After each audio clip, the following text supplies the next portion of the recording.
पति पहली पत्नी के रहते हुए दूसरी महिला के साथ रहता है तो क्या अपराध की श्रेणी में आता है? ऐसा ही केस आया दिल्ली हाई कोर्ट में।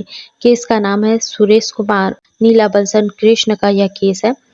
केस के फैक्ट समझ लेते हैं। 2003 में पति पत्नी की शादी होती है। 2 साल बाद उनमें बीच में दरार आने लगती है और 2005 में वह दोनों अलग हो जाते हैं।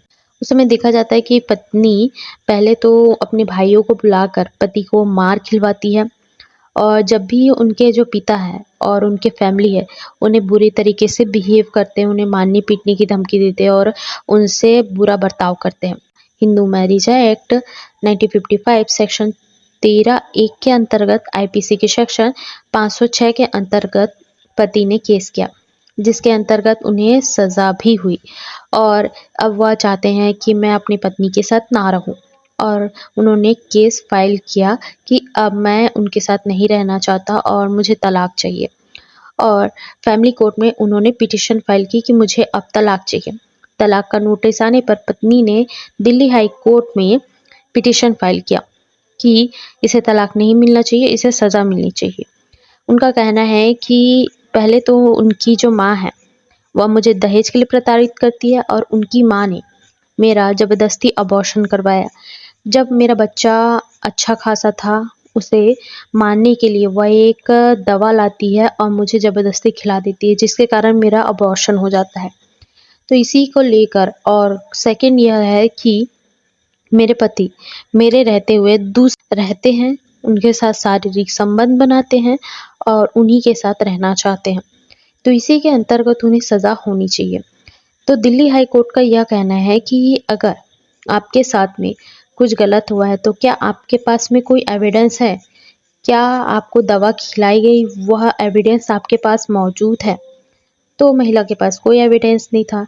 एविडेंस पूछा गया कि महिला से पूछा गया कि ये दहेज के लिए प्रताड़ित किया गया है, उसके अंतर्गत आपको कोई ऐसा एविडेंस मिल सकता है आपके द्वारा जिससे हम इन पर सज़ा दे सकें? तो उनका कहना है कि मेरे पास कोई भी ऐसे एविडेंस नहीं है। कोई भी ऐसा एविडेंस नहीं था जो पति को दोषी करार दे। तो देखा गया है कि ये पत्नी के तरफ से ज़्यादा जो एविडेंस है वो मौजूद नहीं थे। दूसरी महिला के साथ में वह रहते हैं। सबसे पहले तो आपके दोनों के बीच में कुछ बनती नहीं है। वो आपके साथ तो रहते नहीं हैं।